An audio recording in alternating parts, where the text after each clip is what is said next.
Hi hello everyone, நான் உங்கள் பவிஸ் makeover. இன்றைக்கி மேக்கப் சீரீஸில் ஃபஸ்ட் கிளாஸுங்க. ஃபஸ்ட் கிளாஸில் பார்த்தீங்கன்னா நம்மளோட ஸ்கின் டைப் பற்றி தான் பார்க்க போகிறோம். உங்களோட ஸ்கின் டைப் என்னன்னு உங்களுக்கு தெரியணுமா? அப்போ இந்த வீடியோவை ஸ்கிப் பண்ணாமல் பாருங்கள். ஓகே, பொதுவாக எல்லோரும் சொல்கிறது என்னங்க, ஸ்கின் கேர் பண்ணால் அப்போ தான் ஸ்கின்னை மெயின்டைன் பண்ண முடியும் அப்படின்னு தானே சொல்லுவாங்க. பட் ஸ்கின் கேர் இருக்கட்டும், ஸ்கின் கேர் பண்ணுறதுக்கு உங்களோட ஸ்கின் டைப் என்னன்னு தெரியணும் இல்லையா? அப்போ தானே கரெக்டான ப்ராடக்ட் சூஸ் பண்ணி உங்களோட ஸ்கின் கேரே பண்ண முடியும். ஓகே, நம்ம ஸ்கின் டைப்ஸ் பார்த்தீங்கன்னா 4 வெரைட்டிஸ் இருக்குது. என்னென்னு பார்ப்போமா? Oily, dry, combinations and normal skin. 4 varieties skin of இருக்குது. ஃபஸ்ட்டு நம்ம என்ன பார்க்கலாம்? ஆயிலி ஸ்கின் பார்க்கலாமா? ஓகே, ஆயிலி ஸ்கின் இருக்கவங்க எப்படி ஐடென்டிஃபை பண்ணுறதுன்னு நான் சொல்கிறேன். உங்களோட ஃபேஸில் பார்த்தீங்கன்னா எப்போவுமே ஆயிலி செக்ரேஷன் இருந்துக்கிட்டே இருக்கும். நீங்கள் ஃபேஸ் வாஷ் பண்ணிவிட்டு வந்து அடுத்த 10வது நிமிஷத்தில் உங்கள் ஃபேஸில் ஆயிலி ஈஸியாக செக்ரேட் ஆகிட்டே இருக்கும். நெக்ஸ்ட் பார்த்தீங்கன்னா மேக்ஸிமம் உங்கள் ஃபேஸில் பிம்பிள்ஸ் ஜாஸ்தியாக இருக்கலாம், ஓப்பன் போர்ஸ் ஜாஸ்தியாக இருக்கலாம். அதை வச்சே கண்டுபிடிக்கலாம் உங்களோட மேக்ஸிமம் ஆயிலி ஸ்கின்னாக இருக்க வாய்ப்பு இருக்குது. Next dry skin.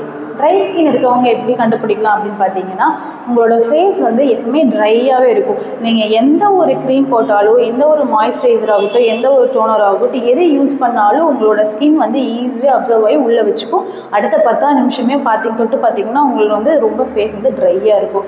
For example பார்த்தீங்கன்னா, ஒரு மண்ணில் தண்ணி ஊற்றாமல் ஒரு வாரமோ இல்லை 2 வாரமோ அப்படியே விட்டீங்கன்னா அந்த மண் எப்படி வெடிப்பு விடும் இல்லையா? அந்த மாதிரி உங்களோட ஃபேஸில் ரொம்ப ட்ரைனஸ்னால வெடிப்பு வர வாய்ப்பு இருக்குது. ஸோ அந்த மாதிரி இருக்கவங்களுக்கு ஃபுல் ட்ரைனஸ் இருக்கும். Next combination skin. Combination skin இருக்கவங்க பார்த்தீங்கன்னா ஆயிலியும் இருக்கும், ட்ரையும் இருக்கும். ரெண்டும் கலந்தது தான் காம்பினேஷன் ஸ்கின். அதில் ரெண்டும் கலந்தது காம்பினேஷன் ஸ்கின் பார்க்குறீங்க. எப்படி காம்பினேஷன் ஸ்கின் ஐடென்டிஃபை பண்ணுறது அப்படின்னு பார்த்தீங்கன்னா, உங்களோட டீ ஜோனில் ஆயிலியாக இருக்கும், மற்ற இடங்களில் ட்ரையாக இருக்கும். டீ ஜோனில் அதாவது ஃபோர்ஹெட்டு இது ஸ்ட்ரெயிட்டாக இருக்கிறது எல்லாமே ஆயிலியாக இருக்கும், உங்கள் கன்னத்தில் ட்ரையாக இருக்கும். அப்படி இருந்ததுன்னா நீங்கள் தான் காம்பினேஷன் ஸ்கின். ஓகே, அடுத்தது நார்மல் ஸ்கின் பார்த்துடலாமா? ஓகே வாங்க, நார்மல் ஸ்கின் பற்றி எப்படி ஐடென்டிஃபை பண்ணுறதுன்னு நான் சொல்கிறேன். இந்த 3ம் மிக்ஸ் ஆகிருக்கிறது தான் நார்மல் ஸ்கின். இன்னும் 3 மிக்ஸ் ஆகிருக்கிறது நார்மல் ஸ்கின் சொல்கிறீங்கன்னு பார்க்குறீங்களா? ஆயிலியாகவும் இருக்கும், ட்ரையாகவும் இருக்கணும், காம்பினேஷனாகவும் இருக்கணும். அதாவது 3ஐயும் சரியான அளவில் இருக்கிறவங்களுக்கு தான் நார்மல் ஸ்கின்.